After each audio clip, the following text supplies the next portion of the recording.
Blake Shelton's sister just said 5 words to Gwen Stefani that made an entire Oklahoma ranch go dead silent. No screaming, no drama, just the kind of quiet that changes everything forever. Feel the rain, I hear the thunder. This isn't some tabloid rumor. Sources say what happened in that kitchen explains why Blake's been posting solo fishing trips while Gwen stays in LA. Why Kelly Clarkson quietly stopped mentioning their relationship on The Voice. Why fans are noticing patterns that Blake and Gwen hoped would stay hidden. I know we're cool. Because when you marry into Oklahoma family culture, you're not just marrying one person, you're marrying a code, a way of life that doesn't bend. And if you can't prove you belong, that afternoon comment wasn't random. It was a test. And what happened next explains everything about why Blake keeps disappearing to the ranch alone, looking more peaceful than he has in years. But here's what nobody's talking about. Before we dive deeper, you gotta understand something about Blake that most folks miss completely. Yeah, he's the guy spinning around in that red chair on The Voice. Sure, he sold millions of records and dated some of the biggest stars in the world, but that ranch? That's not some celebrity photo op location. That's his actual reset button. That's the one place in his entire life that existed way before the fame machine got its hooks in him, before the red chairs and stadium lights and tabloid headlines dissecting his love life like it's some weekly soap opera. We turn the dirt and work until the week's done. We take. Those lyrics hit different when you realize Blake literally rebuilt that land with his own hands after storms tore through it. After his divorce from Miranda Lambert left him completely gutted in front of the entire world. After the kind of public heartbreak that makes you question if you'll ever feel normal again. The ranch was where he went to piece himself back together. Just him and the dirt, and the silence that finally felt healing instead of empty. So when Gwen walked into his life, it was like watching someone come back to life. This vibrant, unexpected, totally different kind of love that made him smile again. Made him believe starting over was actually possible, not just something people say to make you feel better. Used to love her, but I had to kill her. Okay. That's dark, but Gwen's always been honest about love and loss in her music. And she didn't walk into Blake's world as some small-town girlfriend trying to figure out how to fit in. She came in as a global icon, someone who built an entire empire on reinvention, bold choices, and standing out in literally every room she enters. She's no doubt. She's those insane fashion risks that somehow always work. She's Los Angeles energy and stadium-level confidence. The woman changes hair colors like other people change socks and somehow makes it all look effortless. But here's where it gets tricky. The ranch operates on the complete opposite frequency. Same land for generations. Same people. Same unspoken rules that don't bend just because someone's famous or successful or Grammy-winning. And when those two worlds meet in one kitchen on a random Tuesday afternoon, friction isn't surprising. It's basically inevitable. The only question was when something would surface, not if. Apparently, that when was the day Blake's sister decided some things needed clarifying. Picture this scene. It's late afternoon, that golden hour light pouring over the fields like honey. There's boots lined up by the back door like always. Maybe someone's phone is buzzing on the counter with notifications nobody's checking. Gwen's there visiting, probably trying her best to blend in and be present. Blake's moving between the house and the barn, doing whatever ranchers do. Family's around. Everything seems totally normal, until it's not. Blake's sister grew up on that exact land.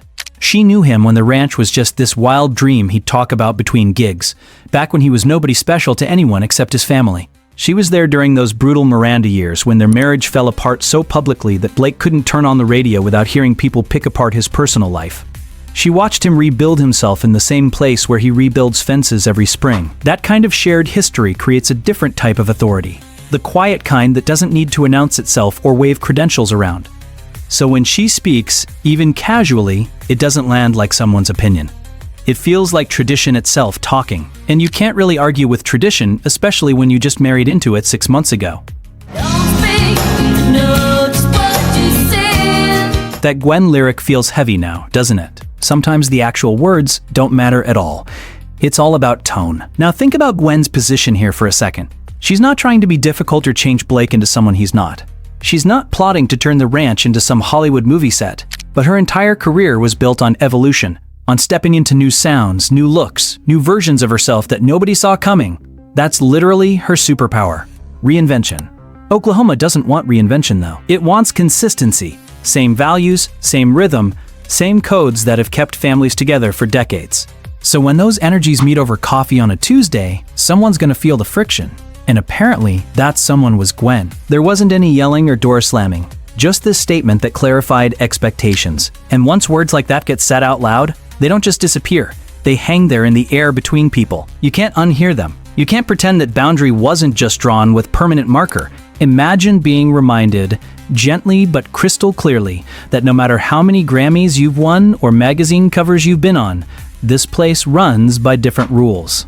That's gotta be humbling. Maybe even isolating, especially when you've spent months trying to fit in, showing up at family gatherings, wearing the boots, learning all these unspoken rhythms, and still getting that reminder, this isn't L.A. This will never be L.A.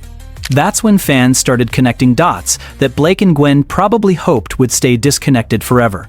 Blake's recent solo ranch time, the shift in how often Gwen shows up there on social media, the way his posts feel more solitary lately, more contemplative, could be coincidence, or could be patterns.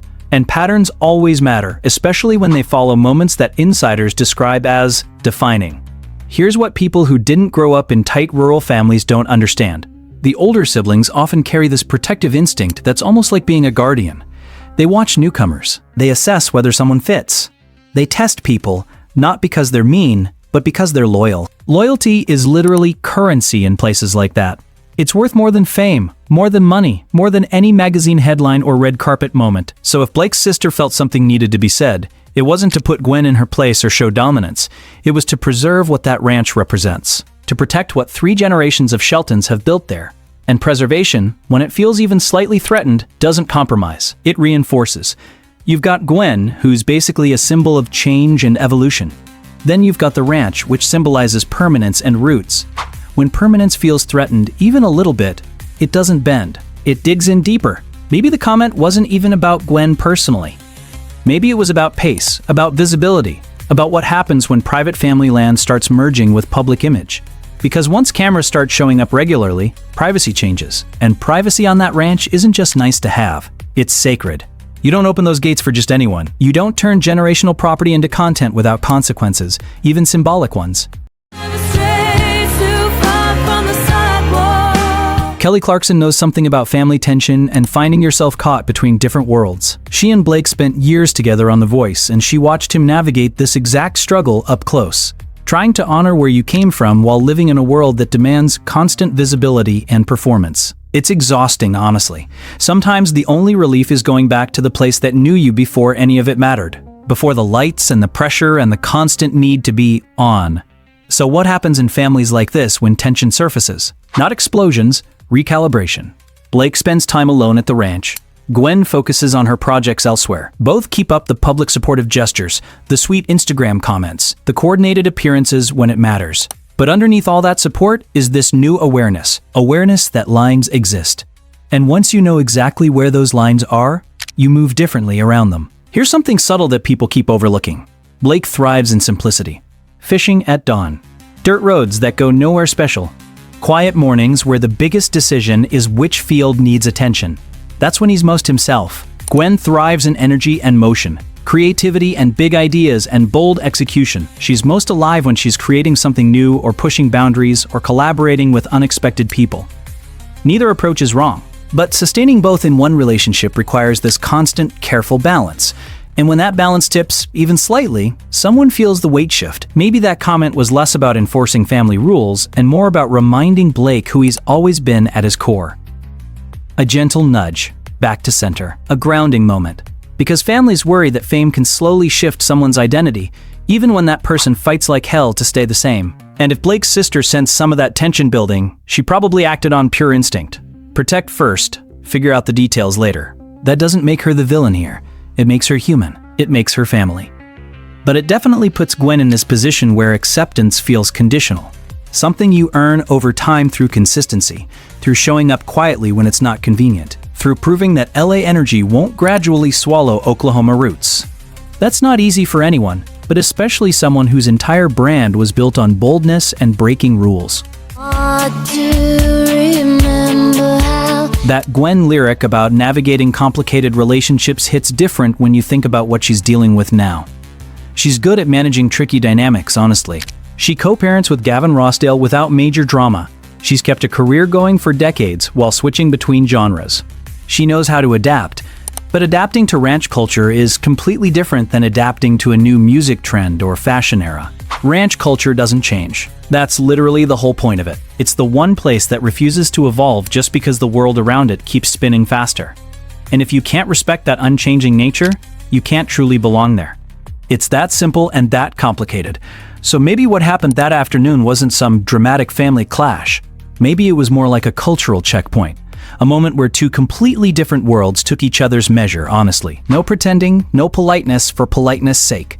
Blake standing right in the middle of it all, loving both worlds, needing both of them to feel complete, trying to honor both without losing himself in the process of keeping everyone happy. When you're stuck in that position, sometimes the safest place feels like solitude. Not because you're running away from anyone or anything, but because you need space to recalibrate everything without an audience watching your every move. Fans definitely feel that shift happening, even when nobody's saying anything outright. They sense the change in energy, the way appearances are spaced out differently now, how conversations and interviews feel just a little more controlled and careful lately. It's subtle stuff, but subtle can be powerful. Sometimes the things people don't say tell you more than the things they do. Here's what's real about family approval in Oklahoma culture. It's not about being the most popular person or having the best Instagram presence. It's about endurance. Can you stick around through the hard seasons? Can you handle directness without taking it as personal rejection? Can you love the land as much as you love the man who comes with it? Those aren't just nice theoretical questions. They're the actual test. And the grading period lasts years, not months. There's no cramming for this exam. If Gwen can pass that test, and honestly she might already be passing it, then that quiet kitchen moment becomes just another step toward real integration. Like a bump in the road that eventually gets smoothed out by time and understanding. But if she can't handle the testing period, distance grows naturally. Not through dramatic fights or public statements, through scheduling choices, solo weekends, small decisions about where home actually feels like home. That's the question hanging over everything right now. Where does Blake Shelton feel most like himself? Because wherever that answer lands, everything else adjusts around it automatically. Think back to the Miranda Lambert years for perspective. That relationship made perfect sense to everyone in Blake's circle because Miranda got it instinctively. She understood dirt roads and dive bars and the unpretentious rhythm of actual country life. Nobody had to explain the codes to her because she lived them too. The house that built me is strong and true. Miranda's lyrics about roots and foundation weren't just songwriting. They were autobiography. She and Blake shared that same cultural DNA. But even shared understanding wasn't enough to save what they had. Even growing up in similar worlds couldn't hold together what was breaking apart, for other reasons. Blake walked away from that divorce absolutely shattered, talking about the failure in interviews for years afterward. How everything feeling so public made it worse. How he questioned whether he'd ever get love right. The ranch was his healing place during those dark months. Just him and the land and silence that finally felt peaceful instead of lonely. That's where he learned how to be okay alone again. So when Gwen came along, it felt miraculous. This vibrant, unexpected love that made him believe second chances weren't just something people say to be nice. They're actually real and possible and worth the risk. God gave me you for the ups and downs. Blake meant every single word of that song. You could see it in how he looked at her during interviews, how he talked about the relationship, how he brought her into his world, including the ranch, because he wanted her to see all of him. But here's the thing about bringing someone into your world. Just because you open the door doesn't mean your world automatically reshapes itself to fit them comfortably. Sometimes your world pushes back. Sometimes it has very strong opinions about what belongs and what doesn't. Blake's family definitely has opinions. Strong ones. That comment from his sister wasn't random or impulsive. It was probably building for weeks or months. Little observations adding up. Small moments where the clash between LA, energy and Oklahoma tradition became too obvious to ignore anymore. Maybe Gwen suggested some updates to the ranch house that felt too modern or fancy. Maybe she brought friends out who didn't understand the privacy rules that everyone else just knows. Maybe she posted something online that made the family uncomfortable with how much visibility the ranch was getting. We'll probably never know the specific triggers, but we definitely know the result. A line got drawn. And once lines like that exist, you can't just pretend they don't and hope everything goes back to normal. You work around them, or you work through them. But they're there now, part of the landscape everyone has to navigate. Working through it requires something Gwen's probably not used to needing much of. Permission. Not the obvious kind, but the subtle type that comes from proving yourself over months and years, showing that you understand what's at stake, that you'll protect what's sacred even when it's inconvenient for your career or image. That's genuinely hard for someone whose whole identity was built on not needing anyone's permission to be exactly who she is. Those lyrics feel heavier in this context. Like maybe she's feeling reduced or limited in ways that don't feel fair. But the ranch doesn't care about your Grammy nominations or fashion line or global influence. It cares about fit, about whether you'll still be around when the cameras pack up and leave. Whether your love for Blake extends to loving the things that shaped him into who he is. Maybe that's the real question Blake's sister was asking without directly asking it. Do you love my brother? Or do you love the version of my brother that works in your world? There's a huge difference between those two things. And Blake knows it. He's navigating this tension every single day, trying to honor Gwen's world without losing his own foundation, trying to make space for both energies without letting either one completely take over. But some days that balance feels impossible to maintain. Some days the only solution is temporary distance, not from Gwen personally, but from the whole complicated dynamic that's exhausting for everyone involved. So he goes to the ranch alone, he fishes, he works the land. He breathes air that doesn't ask him to be anything except the guy who grew up there learning how to fix fences and read weather patterns. For a few hours or a few days, all the complexity fades away. Everything feels simple and clear again. That's not rejection of his relationship.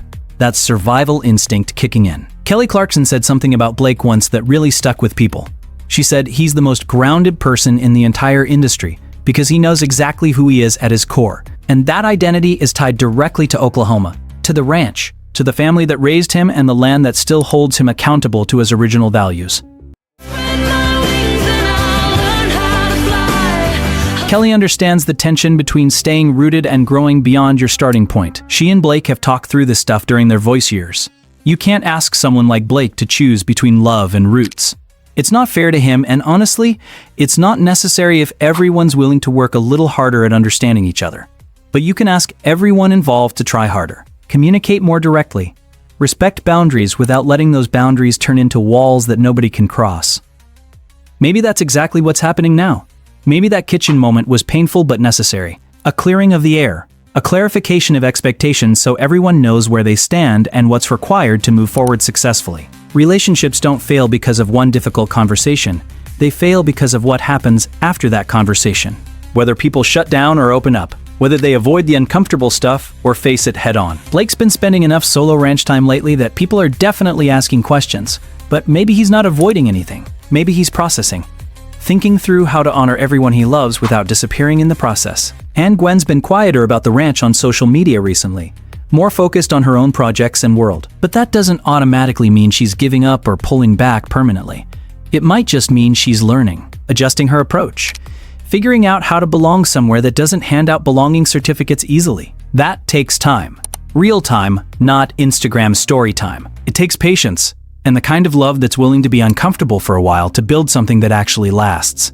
So when you see Blake out there alone on his fishing boat, looking more peaceful than he has in months, don't assume crisis mode. Maybe assume he's doing what he's always done when life gets layered and complicated. Going back to the place that reminds him who he is, underneath all the noise. The place that doesn't need him to perform or explain or justify anything. The place that just lets him exist. And maybe that's exactly what he needs right now. Space to figure out how to build a bridge strong enough to hold two completely different worlds without collapsing under all that weight. Because sometimes love isn't about choosing sides. It's about finding ways to honor everything that matters without losing yourself in the process.